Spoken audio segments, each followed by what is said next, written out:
po mga kachilina.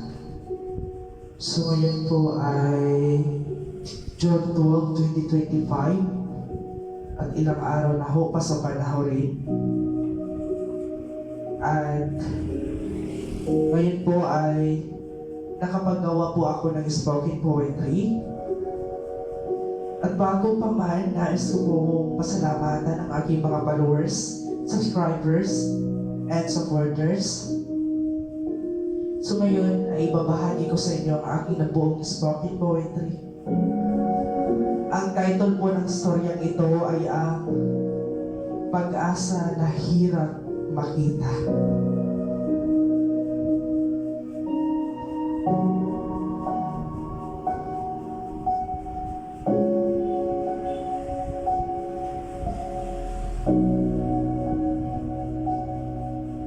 Tahimik ang gabi, walang kumibo. Ngunit ang isip, hindi mapanatag, hindi mapanuto. Mga tanong sa puso, hindi matalo. Parang unos sa dibdib, walang dulo. Bumabangon sa umaga kahit walang gana. Kahit ang katawan ay pagod na at wala ng sigla. Kahit wala ng dahilan, pilit pa rin kumikilos. Kahit ang bawat hakbang, pabigat ng pabigat ang tunghay na lubos. Sa mesa, tinapay na kahapon pa, tubig na tinipid, inumin sa pag-ahasta. Walang ulam, walang lasa, at walang saya. Pero kailangang lunugin, kahit luha pa ang aking kasama. Tahimik ng bahay, malamig na hangin. Walang boses na tatawag, wala nang darating. Yakap na dati naghanap, ngayon alaala na lang. Ang tahanan na puno ng sigla, ngayon tahimik na libingan.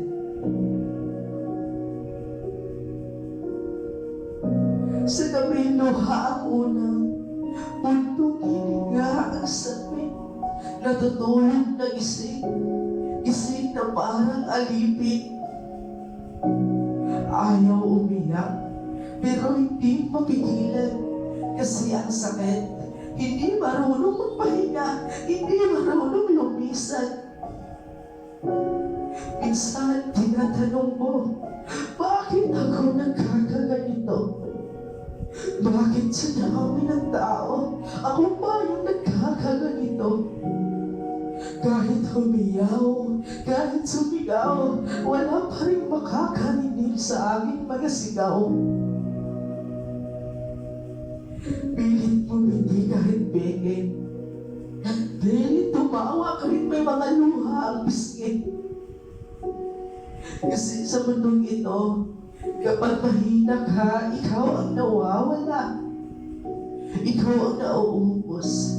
Ikaw ang nawawalan ng halaga. Dati may mga pangarap, ngayon ay alikabok na. Dati may yakap, ngayon ay butugin kang sapol sa bato. Walang natirang pangabangako, puro alaala na lang.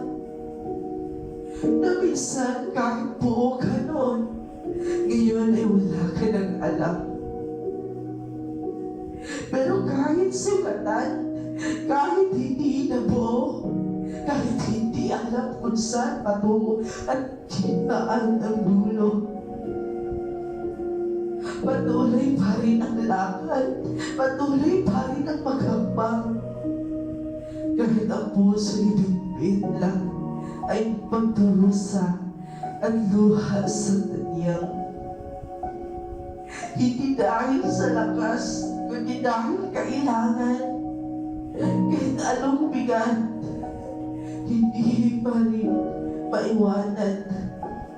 Kasi minsan, hindi ang mundo'y liko.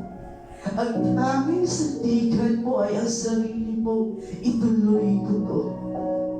At yun ng mga kachilinga ang sibuging ito. Nagtatapos ang aking kwento. Sana ho'y inyong magunan at kayo'y matuto. Maraming salamat po mga kachilinga sa pagsusuporta. Labis po akong nagmamahal sa inyo, sa mga followers ko. Maraming salamat.